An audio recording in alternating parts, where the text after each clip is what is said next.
I'm here because I am a roaring lion crying out righteousness. Down there in Cleveland, Texas on Friday night, right, there was 14 people in a house in Cleveland, outside of Houston. And there was another house right next door where the person who owned that house was firing his AR-15.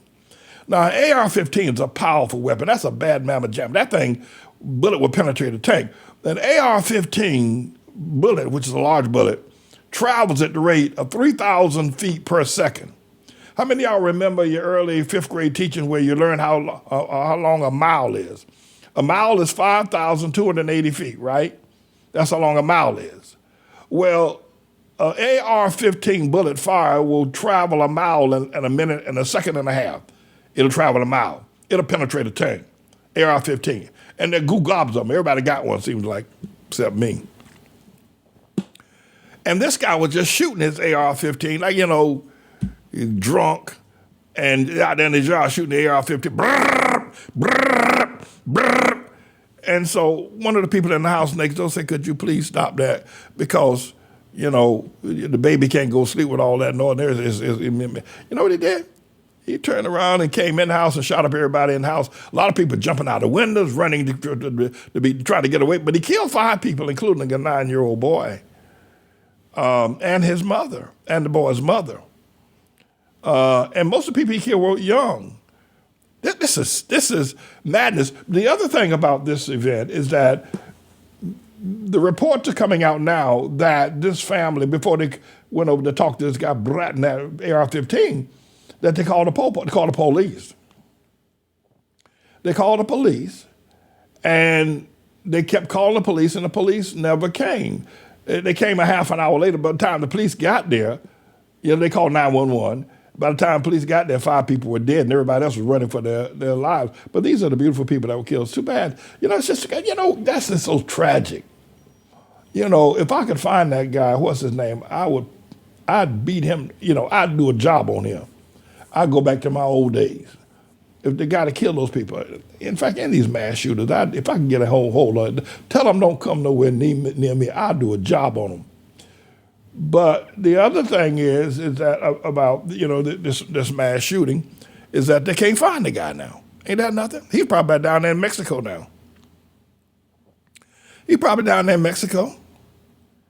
And because they said he was an illegal. I don't know if he was illegal or not. That's what that, Greg Abbott, that governor down there in that wheelchair down there in Texas said he's. I don't know if he is illegal. But the dogs were chasing him till they got to a water. You know how that happened. The dog can't chase you, find your scent once the water comes up.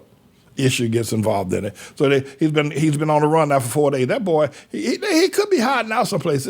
He could be hiding out in the woods somewhere, but they got heat sensing drones flying over the area, heat sensing drones to try to find out if he's still in the woods. I don't know where he's at. He could be in Mexico. He still could be in Houston. Could be hanging out with some of his friends. But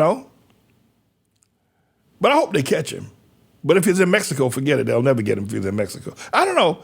I think that if he goes to Mexico, here's what I would suggest. If you find out we can't catch him another 2 or 3 days, you figure he's in Mexico, right? Here's what I would do if I was head of the Department of Justice. Here's what I'd do. I'd tell the Mexicans down there to put out a $100,000 reward on him.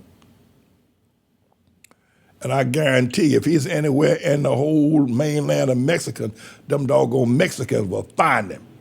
And the other thing I would do is I would say, anybody who finds him and can report to us, if you're Mexican, we will automatically give you a citizenship. We'll give you citizenship. We'll give your wife citizenship. We'll give all your families, all your cousins, all your nephews, and all your other friends. We'll give citizenship to at least 500 people if you'll tell us where this boy is at. I bet you that'll get him. I guarantee you that'll find him. So if the Department of Justice offers citizenship, no questions asked, and start up money as Mexicans that live in America, 500 people get citizenship if you just tell us where he's at. I guarantee you, before you could close the promo, people will be calling and telling you, hey, we know he's over here. Come on over here and get him. I think that's brilliant, don't you? That's what they ought to do. So we can't do that because of the Constitution. What about the Constitution? You want something about the Constitution, you tell me. Tell John Roberts his wife ain't got earning that kind of money as he's a Supreme Court. And tell Clarence Thomas to get off that 150-foot yacht talking about the Constitution. Anyway, everybody, so if 500 people can get citizenship, just tell us where that boy is at, we'll get him. We'll get him.